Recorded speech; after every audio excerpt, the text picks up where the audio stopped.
मुल्तान में utility stores पर बेशतर अशिया खुरनोश दस्तयाब नहीं, जबकि कीमतें भी मार्केट के बराबर हैं। मजीद जानते हैं अपने नुमाइंदे जाम बाबर से। जी बिल्कुल, अगर मुल्तान की बात की जाए तो मुल्तान के बेशतर जो यूटिलिटी स्टोर हैं वहाँ पर अशिया खुरनोश जो हैं वो नायाब हो चुकी हैं।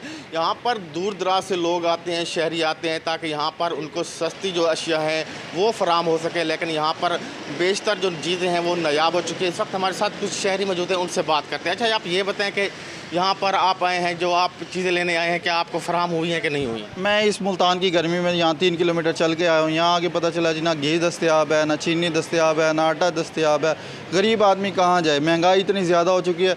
जो चीज़ दस्तयाब है वो भी आम मार्केट से 2-4 रुपये ज़्यादा में ही दस्तयाब है। बहुत ज़्यादा महंगाई है, तो यूनिटी स्टोर से आए यहाँ पे को थोड़ा बहुत सामान सस्ता मिल जाए। यहाँ पे ना आटा है, ना दाल है, ना घी है, ना कोई चीज़ भी नहीं है, तो गरीब आदमी कहाँ जाए। बिल्कुल, जैसा कि शहरियों का यही कहना है कि आम मार्केट में जब जाते हैं तो वहाँ पर जो अशिया खुरनोश हैं उनकी कीमतें बहुत ज़्यादा हैं, लेकिन जब वो यूटिलिटी स्टोरों का रुख करते हैं तो यहाँ पर जो बुनियादी अशिया खुरनोश हैं वो नायाब हैं। इन्होंने हुकूमत से यही मुतालबा किया है कि जो आम ज़रूरियात की अशिया हैं उनकी फराहमी को यकीनी बनाया जाए ताकि आम शहरी को रिलीफ मिल सके। जी।